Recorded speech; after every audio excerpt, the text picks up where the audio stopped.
Mga kababayan, Assalamualaikum. Sa kasaysayan ng Pilipinas, naging kagawian na ang pag-atake at pagbato ng sari-saring issue laban sa Vice Presidente.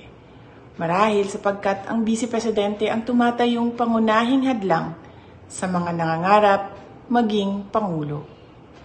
Hindi ko ikakagulat kung dumami pa ang mga kaso, investigasyon, testigo paratang atake at paninira laban sa akin sa mga susunod na araw, linggo, buwan at mga taon.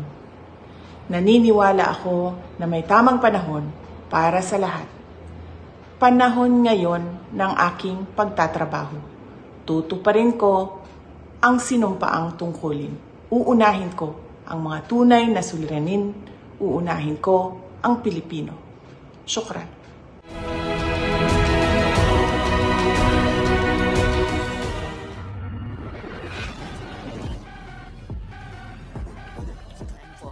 Nabanggit mo dito sa affidavit mo na nakita mo si former President Duterte at ang ngayong Vice Presidente na dating Mayor Sara Duterte. At pinaalalahanan kita, Elias Reneha, tulad ng lahat ng resource persons, under oath ka. Makukumpirma mo ba ito na nakita mo sina dating Presidente Duterte at kasalukuyang VP, dating Mayor Sara Duterte, dun sa Glory Mountain? Before that, Madam Chair, gusto ko lang i-correct yung Sons of David Orchestra po, not Philharmonic Orchestra. Okay, so ibang pangalang orchestra, hindi Philharmonic. Opo, Okay. Madam Chair. Well noted. Ngayon, yung kino-confirm mo ba na nakita mo sa Glory Mountain si dating Presidente at si dating Mayor na kasalukuyang Vice Presidente? Yes po, Madam Chair. Nakikita ko po sila sa Glory Mountain.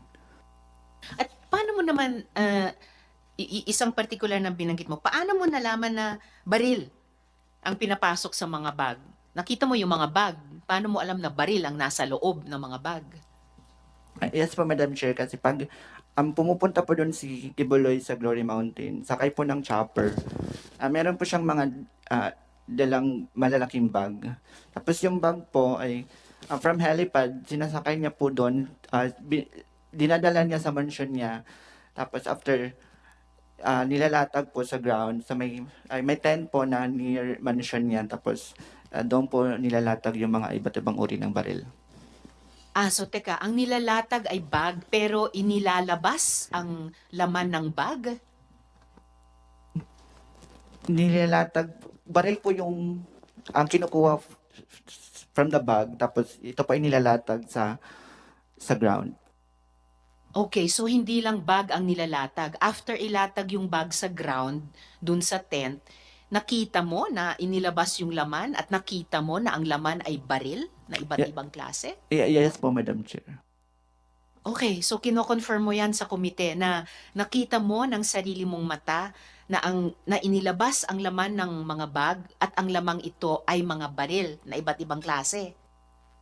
Yes po, Madam Chair. Okay, maraming salamat, Elias Rene. Baka may mga tanong pa yung kami ng mga komite mamaya po. Ito pa pala, follow up lang, Elias Rene, para lalong mapatutuhanan, ma-confirm ang mga sinabi mo sa amin so far. Paano mo nakita? Paano mo nakita na baril ang inilabas sa bag? Di ba landscaper ka? Hindi ba kayo bawal lumapit dun sa tent? Yes po, Madam Chair. Mansion ni Kibuloy, dito lang po kami sa gilid nagla-landscape. Tapos, sinasabihan po kami, kapag pumupunta na si Kibuloy, ina-advisean po kami na bawal po namin sabihin yung mga nakita namin sa mga kasama namin doon sa Glory Mountain. Ganong kalapit o kalayo doon sa tent na pinaglatagan ng bag, yung tent na pinaglabasan ng mga baril, gaano kalapit o kalayo sa mansyon kung saan ka nagla-landscape, yung tent na yan? Malapit po, Madam Chair. Masasabi mo ba kung ilang metro ang layo o ang lapit ng mansyon kung saan ka landscaper dun sa tent? Like, from here, then dun sa may pinto po.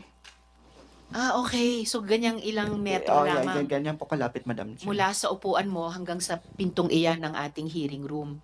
Yes po, Madam Chair. Okay. So, kaya mo sinasabi sa amin na nakita mo talaga na baril ang inilabas sa mga bag na inilatag dun sa tent.